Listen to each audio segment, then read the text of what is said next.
क्या आपको पता है कि इंडिया में किसानों की 10% से ज़्यादा फसल बर्बाद हो जाती है हर साल बिकॉज़ इंडिया में अभी भी अच्छी स्टोरेज फैसिलिटीज़ नहीं हैं फसलों के लिए। आप लोगों ने 2020-21 में इंडिया में किसानों के प्रोटेस्ट की न्यूज़ देखी होगी। उसका रीज़न था कि सितंबर 2020 में इंडियन गवर्नमेंट ने 3 एग्रीकल्चरल लॉज पास किए थे, जिसे बाद में नवंबर 2020-21 में वापस ले लिया था। ये 3 लॉज ये थे। अब गवर्नमेंट ने ये बोलकर ये लॉज पास किए थे कि इनसे किसानों की मदद होगी, बट किसानों को मदद क्यों चाहिए? ऐसा क्या होता था आज़ादी के टाइम पर कि गवर्नमेंट को किसानों की मदद के लिए आगे आना पड़ा? चलिए देखते हैं। इंडिया के एक गांव में एक किसान रहता था, रामलाल। रामलाल फसल तैयार होने के बाद उसे मार्केट में बेचने गया। रामलाल एक सीधा साधा किसान था जिसको मार्केट में क्या रेट चल रहा है उसका पता नहीं था। इसका फ़ायदा उठाकर व्यापारी ने रामलाल से कम रेट पर फसल खरीद लिया और ऐसा ही हाल इंडिया में बहुत से छोटे किसानों का था। व्यापारियों के पास किसानों को धोखा देने के बहुत से तरीके थे। फसल के वजन में हेराफेरी करना, अकाउंट्स में गड़बड़ी और कम रेट पर फसल खरीद लेना। किसानों के पास अच्छी स्टोरेज फैसिलिटी भी नहीं थी ताकि वो अपनी फसल स्टोर कर सकें और बाद में अच्छे रेट पर बेच सकें, जबकि मार्केट में डिमांड ज़्यादा होगी। किसानों को ये प्रॉब्लम्स फेस करनी पड़ती थी, इसलिए गवर्नमेंट को किसानों की मदद के लिए व्यापारियों को कंट्रोल करने के लिए आगे आना पड़ा। चलिए देखते हैं 4 मेजर्स जो गवर्नमेंट ने लिए एग्रीकल्चरल मार्केटिंग को इम्प्रूव करने के लिए। पहला, मार्केट्स को रेगुलेट किया गया ताकि मार्केट की कंडीशंस की इन्फॉर्मेशन क्लियर और ट्रांसपेरेंट हो। किसानों को भी मार्केट में क्या रेट चल रहा है और मार्केट के नियम कानून के बारे में पूरी जानकारी होनी चाहिए ताकि उनके साथ कोई व्यापारी धोखा ना कर सके।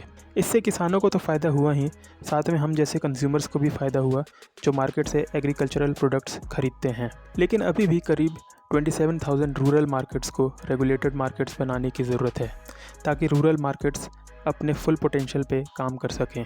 दूसरा, इंफ्रास्ट्रक्चर डेवलपमेंट जैसे roads, railways, warehouses, godowns, cold storages और प्रोसेसिंग यूनिट्स, इन सबको गवर्नमेंट ने डेवलप किया। लेकिन जो इंफ्रास्ट्रक्चर अभी है इंडिया में, उसमें और डेवलपमेंट की ज़रूरत है बिकॉज एग्रीकल्चरल प्रोडक्ट्स की डिमांड इंडिया में और बढ़ेगी, जिसके लिए अच्छे इंफ्रास्ट्रक्चर की ज़रूरत है। तीसरा, कोऑपरेटिव मार्केटिंग ताकि किसानों को उनकी फसल का सही रेट मिल सके। आप सबको अमूल के बारे में पता होगा। गुजरात में Amul as a cooperative society start हुआ था क्योंकि व्यापारी दूध बेचने वाले गांव वालों को दूध का सही प्राइस नहीं देते थे। कोऑपरेटिव सोसाइटी बनने के बाद सबको सही प्राइस मिलने लगा और गुजरात के बाद इंडिया के और भी स्टेट्स में अमूल की तरह कोऑपरेटिव सोसाइटीज़ बनी, जिससे दूध बेचने वालों को फ़ायदा हुआ। अमूल के एग्जाम्पल से पता चलता है कि कोऑपरेटिव्स इंपॉर्टेंट रोल प्ले करते हैं। फोर्थ, पॉलिसी इंस्ट्रूमेंट्स जैसे एग्रीकल्चरल प्रोडक्ट्स के लिए मिनिमम सपोर्ट प्राइस सेट करना, फूड कॉरपोरेशन ऑफ इंडिया द्वारा गेहूं और चावल के बफर स्टॉक मेंटेन करना, पब्लिक डिस्ट्रीब्यूशन सिस्टम से चीनी और बाकी फूड प्रोडक्ट्स को डिस्ट्रीब्यूट करना। इन पॉलिसी इंस्ट्रूमेंट्स से किसानों को नुकसान नहीं होता और इंडिया में जो गरीब लोग हैं उन्हें कम रेट पर यानी सब्सिडी पर गेहूं और चावल जैसे फूड ग्रेन्स मिल जाते हैं। इंडिया में प्राइवेट सेक्टर जिसमें मनी लेंडर्स, गाँव के बड़े नेता लोग, बड़े व्यापारी और बड़े किसान आते हैं, वो एग्रीकल्चरल प्रोडक्ट्स का बहुत बड़ा हिस्सा कंट्रोल करते हैं। इसलिए गवर्नमेंट को छोटे किसानों की मदद के लिए पॉलिसीज़ बनानी पड़ती हैं। लेकिन कुछ इकोनॉमिस्ट बोलते हैं कि अगर गवर्नमेंट कम इंटरवेंशन करे और एग्रीकल्चर को कमर्शलाइज कर दिया जाए तो किसानों की इनकम ज़्यादा बढ़ सकती है। एक दिन लंच करते टाइम राहुल ने अपने पापा से पूछा कि ये खाना जो हम खा रहे हैं वो हमारे पास कैसे पहुंचता है। राहुल के पापा ने बताया कि इसके लिए मार्केट सिस्टम बना हुआ है। किसान फसल उगाता है, फिर उसे मार्केट में बेचता है। ऐसे ही बहुत से किसानों की फसल एक जगह असेंबल की जाती है, फिर उसे स्टोर किया जाता है स्टोरेज फैसिलिटी में, फिर उसे प्रोसेस किया जाता है, फिर उसे ट्रांसपोर्ट किया जाता है, फिर उसकी पैकेजिंग होती है, फिर ग्रेडिंग होती है और फिर डिस्ट्रीब्यूशन होता है। डिस्ट्रीब्यूशन से मतलब है कि इंडिया के शॉप्स में वो सारे प्रोडक्ट्स अवेलेबल होते हैं और वहाँ से हम खरीद कर अपने घर लाते हैं। बट ऐसा देखा गया है कि अगर किसान अपनी फसल डायरेक्ट कंज्यूमर को बेचते हैं तो किसानों को ज़्यादा इनकम होती है। इंडिया में बहुत सी मंडीज़ हैं जहां किसान अपनी फसल डायरेक्ट कंज्यूमर को बेचते हैं।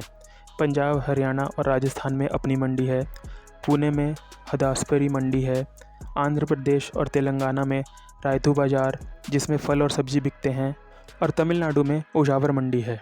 आपने मैकडॉनल्ड्स में फ़्रेंच फ्राइज़ खाई होगी। उन फ़्रेंच फ्राइज़ के लिए स्पेशल साइज़ के आलू चाहिए होते हैं। ये आलू मैकडॉनल्ड्स किसानों से स्पेशल कॉन्ट्रैक्ट साइन करके उगाने के लिए बोलता है। इसी तरह बहुत सी बड़ी बड़ी नेशनल और इंटरनेशनल फास्ट फूड कंपनीज़ भी किसानों के साथ कॉन्ट्रैक्ट साइन करती है कि वो कंपनीज़ किसानों से सब्जियां और फल खरीदेंगी। प्राइस पहले ही सेट किया जाता है एंड कंपनीज़ किसानों को बीज और गाइडेंस भी देती है, जिससे कि किसान अच्छी क्वालिटी की फसल उगा सकें जैसा कि कंपनीज़ को चाहिए।